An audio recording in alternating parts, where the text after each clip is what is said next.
Today I'm sharing my recipe for a Trimbago style baked cheesy potato pie. There is nothing like a dish that is straight up cheesy, warm, and comforting. And trust me, this has to be my favorite Sunday lunch side. This is the kind of side that steals the Sunday lunch show. It's a total game changer. If you love cheese and you love potatoes, this one is about to be your new favorite dish. We are talking about rich, firm and creamy pie with flavors so deep and magnificent. This is my ultimate cheesy potato pie. Into a pot of boiling water, add salt to season. We are boiling the potatoes, which is the foundation of this pie. And the type of potatoes you choose and how you cook it makes all the difference. Cover them and let them boil until they are soft enough to mash. Over here we have all the other ingredients that I will write down in the description box. To a pot on medium heat, we are adding unsalted butter and allow it to melt. You don't want the butter to brown or burn because it will change the flavor of the pie. Once melted, add chopped garlic and chopped pimento peppers. Let the garlic and the pimento peppers infuse in the melted butter, paving the way for irresistible flavor profiles. Saute them until fragrant for about 45 seconds. Next, we are adding chopped or blended white onions. I like using blended onions because it blends flawlessly into the potatoes. Stir in the onions as we build on flavor. In goes some flour to thicken the sauce a bit. Flour is optional, but the cheese I purchased these days seems like they need a volcano to melt them. So I won't rely on the cheese for any thickening power. We are now working on medium-high heat. Let's add finely grated carrots for sweetness, flavor, and color. And yes, potatoes are a thickening agent on their own. After you have mixed in the carrots, add 1 can of evaporated milk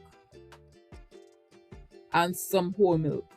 Evaporated milk can be used on its own for the liquid as a substitute for the whole milk.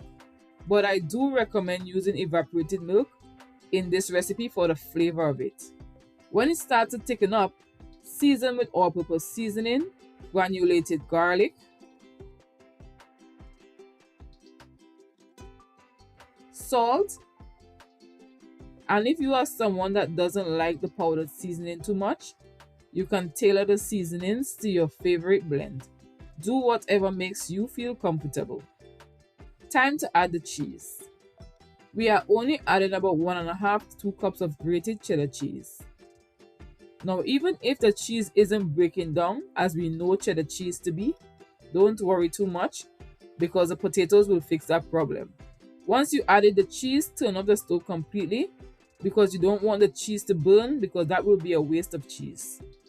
The cheese can burn at the bottom with the milk. We have our potatoes ready and we have coarsely mashed them, leaving some chunks behind. This is a solution for the family members that like smooth potatoes and for those that like chunky potatoes. Instant equilibrium.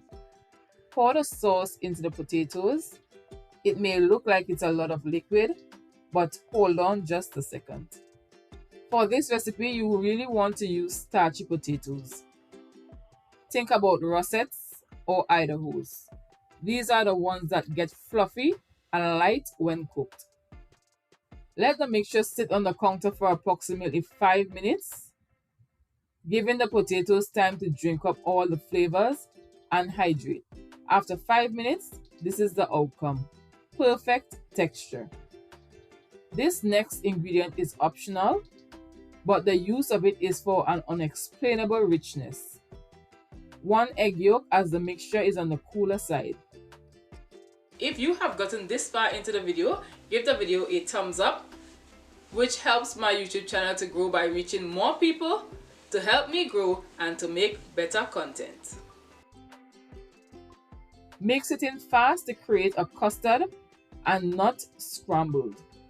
Pour the mixture into a slightly buttered baking dish. As the pie bakes, the potato will continue to drink up the liquids, the flour will work its magic, and the egg yolk will cooperate. If you wish to omit the flour, add more potatoes to aid in binding. Let me know in the comment section if you have issues with your cheese melting. In recent times, I find that cheese are way much more difficult to melt than in the 90s or even the early 2000s.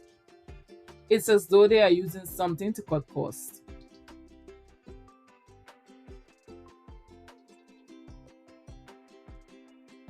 I'm garnishing with some dried parsley just because I like to be a little bit extra.